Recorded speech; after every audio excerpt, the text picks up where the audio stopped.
Last night, Chris Cornell from Soundgarden and Audioslave passed away.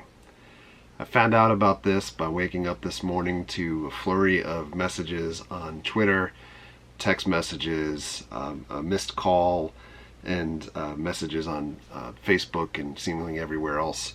I'm not all about the celebrity death mourning big thing usually, but this one hit me a little bit harder. Yesterday, I was wearing a Soundgarden t-shirt, and we're skipping a video here, so we put this one up before the stuff that we filmed yesterday.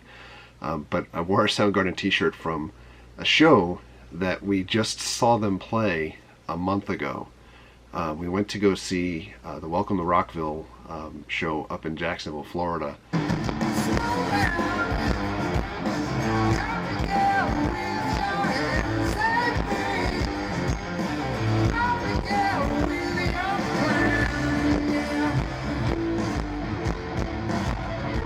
It was a show that we've gone to historically year over year.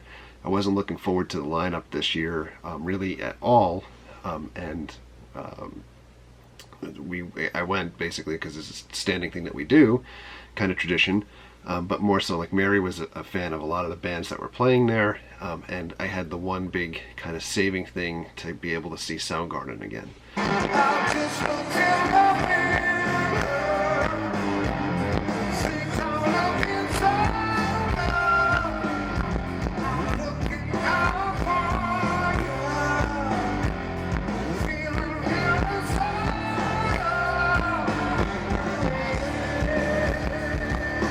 For those that don't know and you're not fans of the band, Soundgarden was together for years. Then they kind of flirted with breaking up or kind of drifting apart. Chris Cornell was part of Audioslave, another excellent band as well. But Soundgarden was kind of it for me in the 90s, when they first broke into the scene.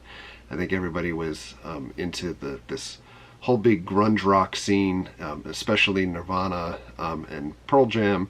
And for me, Soundgarden really spoke to me because they were more than just the atypical type of like angry or sad grunge band. They had a lot of Black Sabbath overtones, and they were a lot more metal than the traditional grunge bands, if that makes sense. So I was very excited to be able to see them up in Jacksonville, headlining the first day of Welcome to Rockville. And for me, that first day was kind of, sifting through a lot of other bands just to be able to get to that point. And we kind of battled the crowds. Myself, Mary, and Andy from Orlando United, or Inside Universal. We kind of battled the crowds to be able to stay towards the front for the Soundgarden show, and I just have to say, it was amazing. It was amazing to see them back together after so many years. The last time that I had seen Soundgarden, and I have seen them a bunch of times over the years, mostly through Lollapalooza type shows, but the last time that I went to go see Soundgarden was in 1996 at Randall's Island in New York as part of Lollapalooza, which was a pretty interesting year for Lollapalooza. So, if for those that, perhaps might be too young to know really the roots of Lollapalooza, or those that weren't interested in the music, it was kind of a traveling music festival, more geared towards alternative type bands, etc., and kind of really, eclectic lineups, really cool lineups at the time that weren't traditional for somebody that might have been a metalhead to want to go see. But in 1996, they kind of broadened the range of bands that were there, and they had Metallica headlining that year.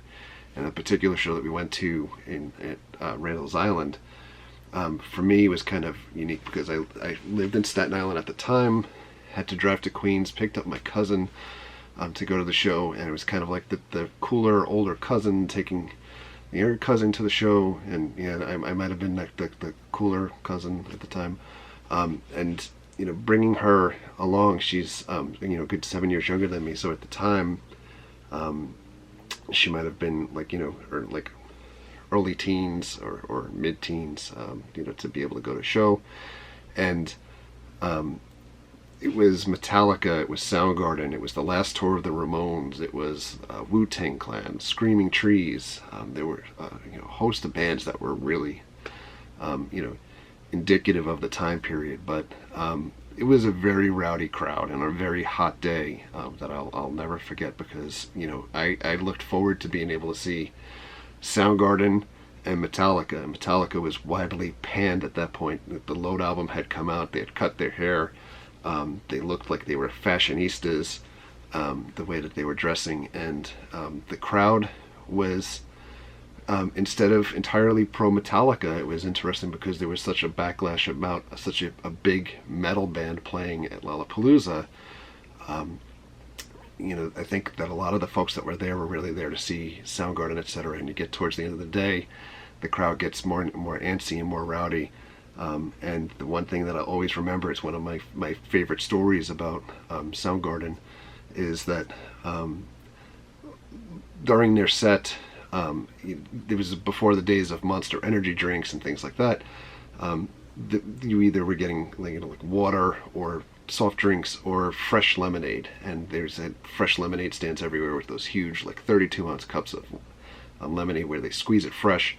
They put a lemon in the cup, and people were taking the lemons from the lemonade and just winging them at the stage, whatever artists were on stage during the day. And Chris Cornell really kind of lost his mind about the fact that people kept throwing things, and he kept threatening to leave the stage. I know there's a lot of cool people out there that want to see somebody play some songs. So if you see somebody throwing some shit, I'll blow them in the fucking face. I would, but they don't come up here. They don't have the guts. But again, prior to that, I'd seen them a bunch of times on tour. And one thing, I'm sure Mary doesn't even realize this, for the better part of my teen years into my early 20s, I had ridiculously long hair. I was the atypical looking metalhead type kid that was playing in bands, and we got to a point where Chris Cornell, who had long hair as well and was kind of known for his looks, just cut it all off. And then Chris Cornell kind of led the way, I think, for me, where I just said hey man, if he can do that, then I'm going to do that too. And you kind of followed suit. So that was the beginning of me cutting my hair before losing my hair. But it's just funny, the influence of people over the years. But he's so incredible. He was I never got to meet him, and it was the one thing at Rockville that I was hoping to have so many bands doing meet and greets and stuff like that I wish I could have met him. I wish I could have picked his brain. The influence on songwriting over the years, when I was playing in bands and writing music, he had such a big influence, on the types of music that I wanted, because he wrote prolific lyrics in addition to incredible song structure and melodies.